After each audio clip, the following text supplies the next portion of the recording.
नाज़रीन अस्सलाम वालेकुम। Programme black white and grey में आपका मेज़बान इश्तियाक बेग। जुमेरात के रोज़ कराची में वज़ीर आज़म पाकिस्तान यूसुफ रज़ा गिलानी साहब ने एक्सपो पाकिस्तान का इफ्तिताह किया। एक्सपो पाकिस्तान 3 दिन जारी रहा, 26 से लेकर 28 तक, और आज इस एक्सपो का आखिरी दिन था। इस नुमाइश में तकरीबन 50 ममालिक ने हिस्सा लिया और तकरीबन 500 से ज़्यादा बायर्स जो थे वो ख़ास तौर के ऊपर पाकिस्तान में इनवाइट किए गए थे, और trade development authority of Pakistan ने उनको पाकिस्तान लाने, ले जाने और यहाँ पे ठहराने का लोकल हॉस्पिटलिटी जो थी उसको उनको सबको प्रोवाइड की थी।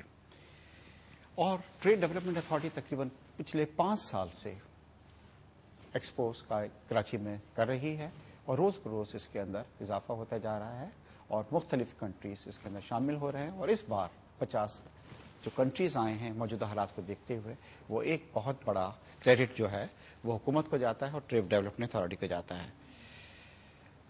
इसके अलावा जो एक्सपो में पाकिस्तान की बनी हुई जो मसनूआत थी उसके लिए पाकिस्तान के तमाम बड़े मैन्युफैक्चरर जो थे अंडर वन रूफ जो यहाँ पे मौजूद थे, और तकरीबन 350 से ज़्यादा मैन्युफैक्चरर्स जो पाकिस्तान की हर चीज़ सुई से लेकर मोटरसाइकिल और कारें जो भी थी वो वहाँ पे मौजूद थी। गैर मुल्की जो बायर्स थे उन्होंने इन चीज़ों में बड़ी दिलचस्पी का इजहार किया, और कहा जा रहा है कि इसके अंदर बहुत बड़े ऑर्डर्स जो थे वो पाकिस्तान को प्लेस हुए हैं।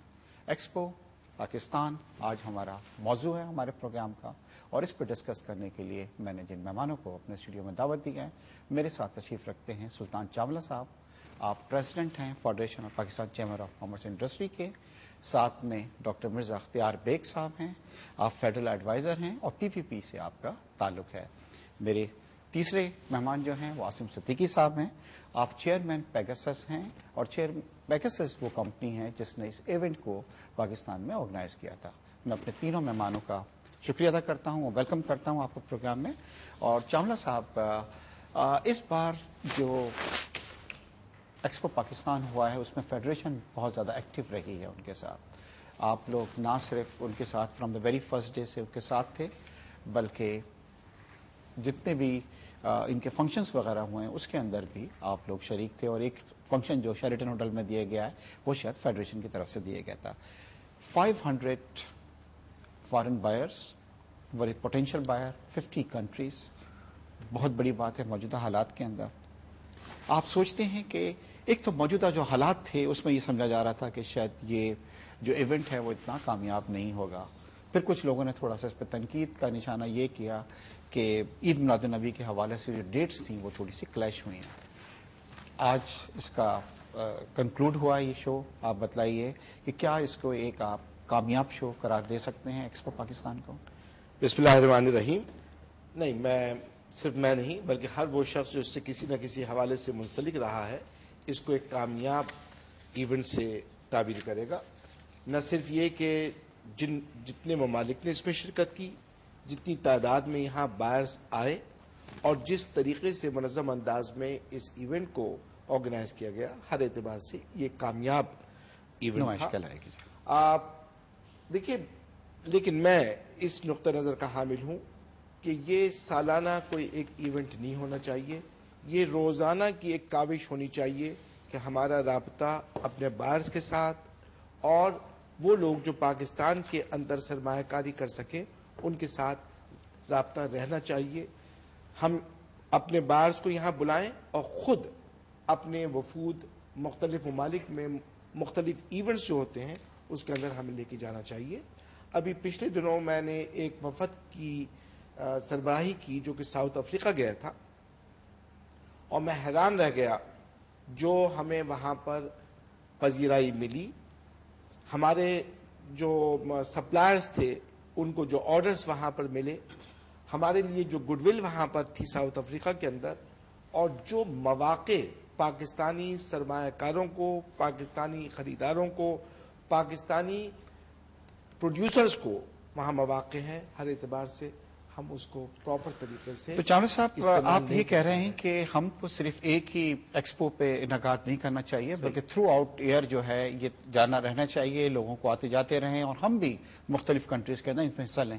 अख्तियार साहब, आप फेडरल एडवाइज़र हैं, पीपीपी से आपका ताल्लुक है, हुकूमत तकरीबन पिछले 5 साल से काफ़ी पैसा जो करोड़ों में जाता है खर्च करके इन बायर्स को बुला रही है, ये आ रहे हैं और एक अच्छा इवेंट हो गया है।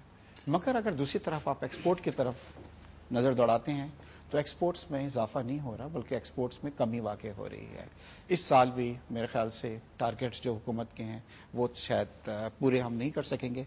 आप नहीं सोचते कि फिर ये पैसों का एक ज़ाया हो रहा है अगर इतनी बड़ी चीज़ की जा रही है? और एक्सपोर्ट्स में अल्टीमेटली अगर हमारा था मेन मकसद तो हमारा यह है कि हमारी एक्सपोर्ट्स कंट्री की बढ़े, तो आप नहीं सोचते कि पैसे का ज़ाया है ये? इश्तियाक साहब, पहले तो मैं थोड़ा सा आपसे इख्तलाफ करूंगा कि आपने बड़ा लिमिटेड इसके ऑब्जेक्टिव एक्सपो 2010 के रखे हैं। हुकूमत पाकिस्तान के ऑब्जेक्टिव सिर्फ ये नहीं थे, हुकूमत पाकिस्तान के 3 ऑब्जेक्टिव हैं इस एक्सपो करने के। पहला तो ऑफ कोर्स ये है कि बायर्स को बुला के एक्सपोर्ट ऑर्डर्स लिए जाएं क्योंकि बायर्स मुल्क में नहीं आ रहे। दूसरा इसका ऑब्जेक्टिव ये था कि पाकिस्तान का जो परसेप्शन बाहर वेस्टर्न मीडिया ने पोर्ट्रेट किया है और जिससे लोग खामखी डरे हुए हैं और वो पाकिस्तान को reliable supply of quality goods in time delivery नहीं देने वाला समझ बैठे हैं, उस तासुर को ज़ायल किया जाए, उसको चेंज किया जाए। और तीसरी चीज़ ये थी कि हमने सर्विस सेक्टर को भी अब एक्सपोर्ट में हम लेकर आए हैं और इस बार हमें अच्छे ऑर्डर मिले हैं और सर्विस सेक्टर के साथ नए टैलेंट एंड हंट हमने करा है टैलेंट का, जिसमें हैंडीक्राफ्ट्स का बहुत बड़ा पोटेंशियल आया है। तो ये 3 ऑब्जेक्टिव थे। मैं ये समझता हूँ कि इस एक्सपो 2010 में हमें 3 ऑब्जेक्टिव हासिल हुए। बायर्स 500 से ज़्यादा बाहर से आना, ये एक मामूली बात नहीं इन हालात में। $80 मिलियन के तो ऑर्डर साइन हो चुके हैं as on today.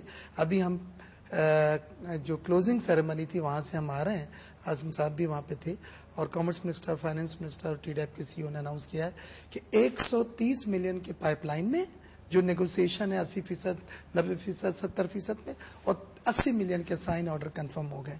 Food stuff में बड़ा ऑर्डर दिए गए हैं। यमन जिसका मैं ऑनरी कौंसल जनरल भी हूँ, 37 बड़े बिजनेसमैन जिसमें फार्मास्यूटिकल और फूड स्टफ के और राइस के जो आए।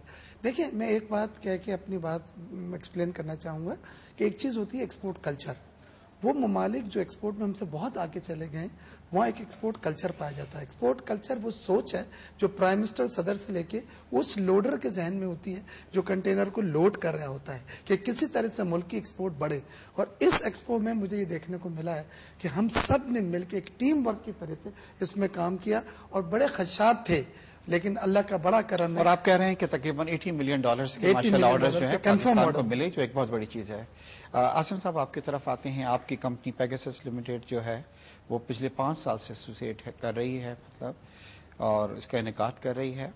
थोड़ा सा ज़रा नाज़रीन को ये बताइए कि इस बार कितनी कंपनीज जो थी पाकिस्तान से, कौन कौन सी बड़ी कंपनीज थी जिन्होंने हिस्सा लिया, बाहर से कितने बायर्स आए, मतलब सबसे बड़ा वफ्द जो था वो किस कंट्री से आया, ताकि हमें पता लगे कि ऑल टुगेदर कितनी मूवमेंट रही है इस एक्सपो के अंदर।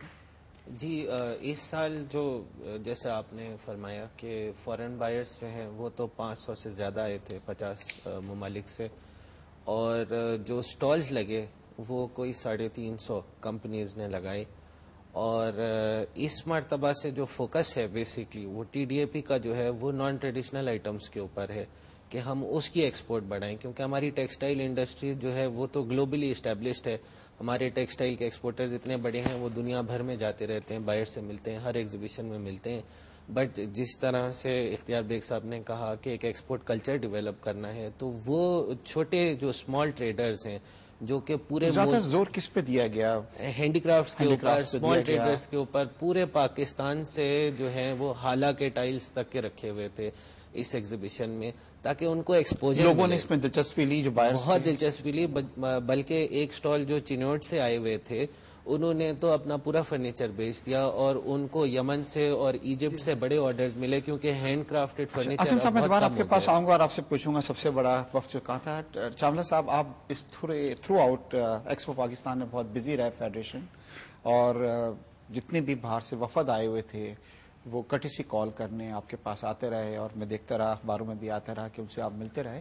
इन वफूद से किस तरह की आपकी बातचीत हुई और क्या मौजू जो थे वो ज़ेर बहस रहे आपकी जो वफूद से मुलाकात? जो ये वफूद आए उनका बुनियादी मकसद ये था कि कंट्री टू कंट्री ताल्लुकात, न सिर्फ तिजारती ताल्लुकात, बल्कि जो सुफरा उनके साथ आते थे ان کا نقطہ نظر یہ تھا کہ ملک کی سطح کے اوپر ملک کے ہر شعبے کے حوالے سے تعلقات میں بہتری آئے، کیونکہ تعلقات صرف ایک سمت میں نہیں بڑھتے، ایک مجموعی سمت میں بڑھتے ہیں. اور جیسا کہ آپ لے کے آئے تھے مراکش کا ڈیلیگیشن، مراکش کا جو اور ڈیلیگیشن آپ وہاں سفیر صاحب جو وہاں آپ کے ساتھ تشریف لائے تھے، جی ہاں. ان کی خواہش یہ تھی کہ پاکستان کا ایک وفد مراکش کو وزٹ کرے، اور جو مراکش کے اندر ہمارے لیے ایک گڈ ول